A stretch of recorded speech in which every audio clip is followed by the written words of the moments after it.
සුබ දවසක් සියලුම දෙනාට. අද ඔබ හමුවේගෙන එන මාතෘකාව විධායක ජනාධිපති ධූරය. 1978 දෙවන ජනරාල් ව්‍යවස්ථාව යටතේ ජේ.ආර්. ජයවර්ධන විසින් විධායක ජනාධිපති ධූරය ස්ථාපනය කරන ලදී. එය අධික ලෙස බලය කේන්ද්‍රගත වූ ධූරයක් වන අතර එමගින් බොහෝ විශාල වූ කාර්යයන් සහ බලතල ප්‍රමාණයක් ජනාධිපතිවරයාට හිමි වී තිබේ. රටේ ජනතාවගේ ඡන්දයෙන් වසර 5ක කාලයකට ජනාධිපතිවරයා තෝරා ගනු ලබයි.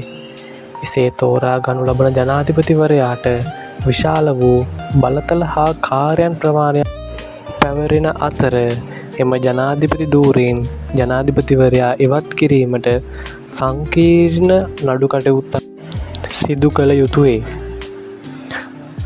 අපි දැන් විමසා බලමු මොනවද විධායක ජනාධිපති ධූරයකට පවතින බලතල හා කාර්යයන් කියලා. ශ්‍රී ලංකා ජනරජයේ රාජ්‍යයේ නායකයා, විධායකයේ ප්‍රධානියා, කැබිනට් මණ්ඩලයේ ප්‍රධානියා මෙන්ම සන්නද්ධ හමුදාවේ සේනාධි නායකයාද වන්නේ ජනාධිපතිවරයා වේ. ජනාධිපතිවරයාට පාර්ලිමේන්තුවේ මුලසුන දැරීම, පාර්ලිමේන්තුව කැඳවීම, පාර්ලිමේන්තුව විසිරුවා හැරීම හා ජනමත විචාරණයක් කැඳවීමේ බලය සම්පූර්ණයෙන් හිමි වේ. ජනාධිපතිතුමාට ඕනෑම අවස්ථාවක පාර්ලිමේන්තු සැසිවාරයකට සහභාගී වීමට, පාර්ලිමේන්තුව ඇමතීමට හා පණිවිඩ යැවීමට බලය පවතී. එමෙන්ම පාර්ලිමේන්තුවේ නිර්මුක්තිය සහ පාර්ලිමේන්තුවේ ඡන්දය භාවිතා කිරීමේ බලය සම්පූර්ණයෙන්ම ජනාධිපතිවරයා සතු වේ.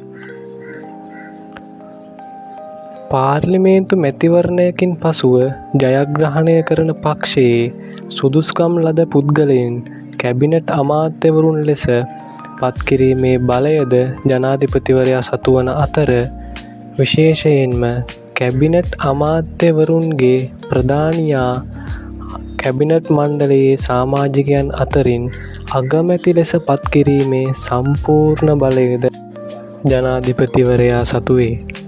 එමෙන්ම ඕනෑම අවස්ථාවක අගමැතිවරයා එම තනතුරෙන් ඉවත් කර වෙනත් අයෙකු අගමැතිවරයා ලෙස පත්කිරීමටද ජනාධිපතිතුමාට හැකියාව පවතී. කැබිනට් මණ්ඩලය වෙනස් කිරීම, අලුත් කැබිනට් මණ්ඩලයක් පත් කිරීම හා අලුත් තනතුරු පත් කිරීමේ බලයද සම්පූර්ණයෙන්ම හිමිවන්නේ ජනාධිපතිවරයාටය. එමෙන්ම වෙනත් රටවලට අදාළව තානාපතිවරුන් පත් කිරීම, මහා කොමසාරිස්වරුන් පත් කිරීම හා ඉවත් කිරීමද සිදු කරනු ලබන්නේ ජනාධිපතිවරයා විසිනි. එමෙන්ම රාජ්‍ය ලාංඡනය හා නිල මුද්‍රාව භාවිතා කිරීමේ සම්පූර්ණ බලය හිමිවන්නේ ජනාධිපතිවරයාටය. රටේ සාමය කඩවන අවස්ථාවකදී සන්නද්ධ හමුදා කැඳවීම, යුද්ධය ප්‍රකාශ කිරීම, යුද්ධයක් පවතින අවස්ථාවක සාමය ප්‍රකාශ කිරීම වැනි භාරදූර කාර්යයන් ජනාධිපතිවරයා සතුව පවතී.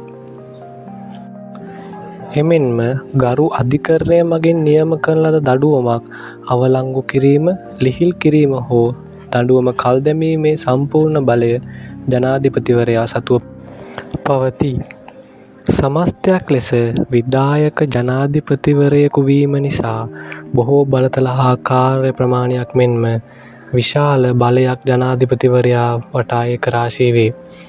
වර්තමානයේ මෙම විධායක ජනාධිපති ධූරයේ සියලු බලතල අනුර කුමාර දිසානායක ජනාධිපතිවරයා සතුව පවතී.